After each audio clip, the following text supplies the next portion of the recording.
My husband delivered his ultimatum on a Saturday afternoon, standing in the kitchen doorway with his arms crossed.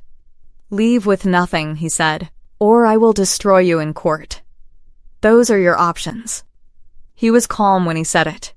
That was the part that was supposed to be frightening, not anger, but certainty. The certainty of a man who had already spoken to his attorney and believed he understood the terrain completely. I looked at him. I thought about the conversation I had already had with my attorney. I thought about the document she had walked me through 2 weeks earlier. I thought about the number at the bottom of that document. I smiled. Not a performative smile.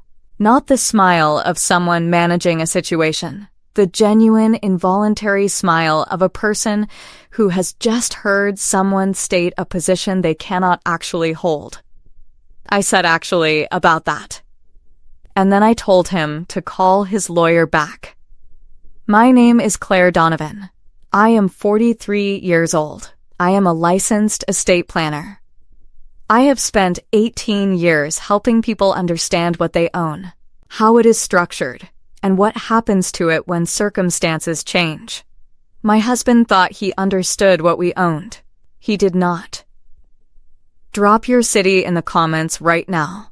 Tell me what time it is where you are. And stay with me until the end. Because what my attorney presented in mediation 4 weeks later was something his attorney described in the hallway afterward as a situation his client had not adequately prepared for. My husband, Robert Donovan, was a commercial real estate developer. He was good at it in the specific way that developers are good at things. He saw opportunity where others saw problems. He moved quickly. He negotiated hard. He had built a portfolio of commercial properties across 10 years, and he spoke about them the way people speak about children they have raised. There is a kind of person who is excellent at seeing the value in external things, in buildings, in land, in market positioning, but has a significant blind spot when it comes to the value being generated quietly within their own household. Robert was this kind of person. He could assess the worth of a commercial property in 40 minutes. He had spent 12 years unable to assess the worth of the person sitting across from him at breakfast. He spoke about our marital assets the same way as his. Robert had a version of our marriage that was consistent and detailed and entirely his own. In his version, he was the builder, the earner, the one who had created everything of value. I was the spouse who had benefited from his work present, comfortable, provided for. This version had 2 significant problems. The first was that it was not accurate. The second was that I had 18 years of professional documentation that demonstrated in considerable detail exactly how inaccurate it was. Robert and I had married when I was 26, and he was 31. He was already in commercial real estate. I was 2 years into my estate planning practice. We had, in the early years, a genuine partnership. We talked about our work. We supported each other's decisions. We made financial choices together. Then Robert's portfolio grew significantly. A major commercial development in year 4 produced returns that changed our financial picture considerably. Robert handled the reinvestment decisions for those returns. He did this naturally, because he understood commercial real estate and I understood estate structures. And we had, without ever formally discussing it, divided our professional domains. The division made sense professionally. What it produced personally was a slow, quiet erosion. Over the following years, as Robert's portfolio grew, his relationship to the concept of ours changed. Not suddenly. Gradually, by year 8, Robert referred to the portfolio as mine exclusively.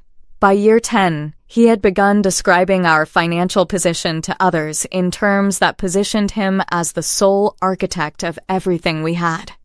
By year 12, when I mentioned a professional decision I had made that had affected our financial structure, he looked at me with genuine surprise, as if he had forgotten that I had a professional life that intersected with our finances at all. I noticed. I am an estate planner. I notice structures the way a contractor notices load-bearing walls, not because I am looking for problems, but because noticing is the habit of the profession. When the legal reality of a situation diverges from the story being told about it, I notice. When the documentation says one thing and the assumptions say another, I notice. I had been noticing for several years. I had not said anything, because saying something was not yet the right move. The right move, when you are an estate planner and you understand how documents work, is to make sure the documents are correct. The conversation can follow whenever it needs to. Here is what Robert did not know. In year 3 of our marriage, during the estate planning review we had done together with an outside advisor, I had established a family trust. This was routine. I do this for clients regularly. The trust held certain assets for estate planning purposes, with provisions that reflected our family's actual financial contributions and needs. Robert had signed the trust documents. He had not read them closely. He trusted me to handle the estate planning the way he trusted his contractors to handle construction as a professional doing work in her domain.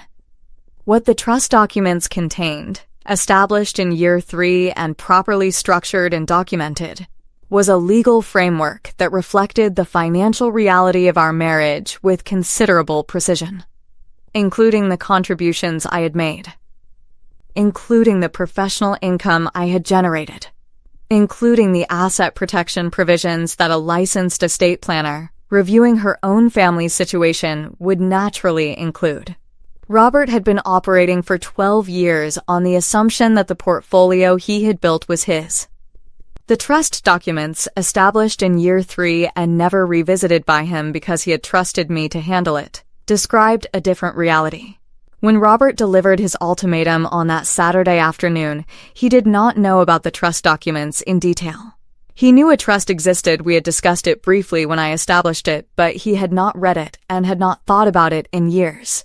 He thought he was offering me a choice between nothing and destruction. He was offering me a choice between a conversation I was prepared for and a conversation I was more prepared for. I said actually about that. I told him to call his attorney back. He looked at me. He said, "I don't need to call anyone. I've already had this conversation with my attorney. I know where I stand." There is a specific kind of confidence that comes from having spoken to an attorney who has reviewed the situation as you have described it. It is a real confidence. It is also, when you have not described the situation accurately, a confidence built on incomplete information. Robert's confidence was this kind. He had told his attorney what he believed to be true. His attorney had advised him based on that telling. The advice was sound given the information provided. The information provided was missing Exhibit C. I said, "Tell him you'd like to review the family trust documents before you finalize your position." Specifically, the contribution schedule in Exhibit C. Robert called his attorney that evening. I know this because my attorney called me the following morning to tell me that Robert's attorney had requested a copy of the trust documents and had asked for a 2-week delay before any formal proceedings began. I told her to grant the delay. 2 weeks later, Robert's attorney called my attorney.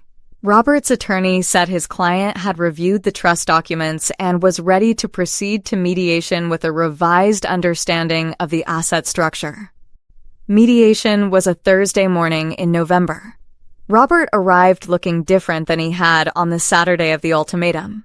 The certainty was still present. Robert was not a man who lost his certainty easily, but it was quieter.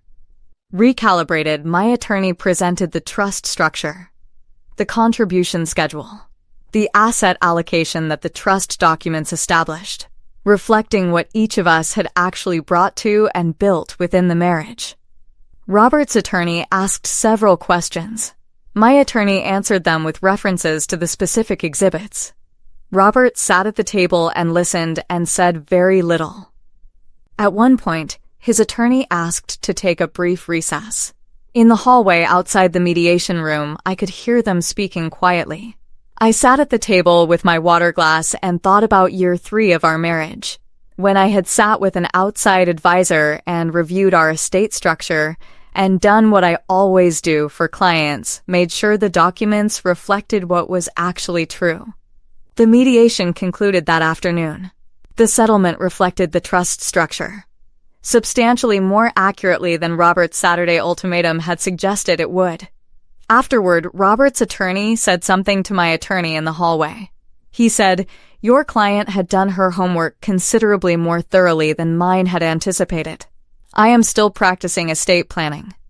The work is the same, helping people understand what they own, how it is structured, and what happens when circumstances change." I want to say something to anyone watching who is in a position I recognize, a position where someone has told you that you have nothing, that you will receive nothing, that the terrain is entirely theirs. Read the documents. All of them. If you signed something years ago that you did not read carefully, find a professional and review it now. The legal structure of your life is in the documents, not in the story the other person tells about the life you shared. Those two things are sometimes the same. Sometimes they are not. In my case, they were not even close. Robert had told me to leave with nothing or he would destroy me in court. He had not read Exhibit C. Now I want to hear from you.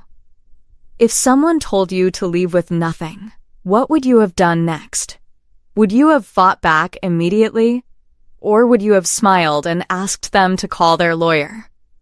Tell me in the comments. And tell me the city you are watching from.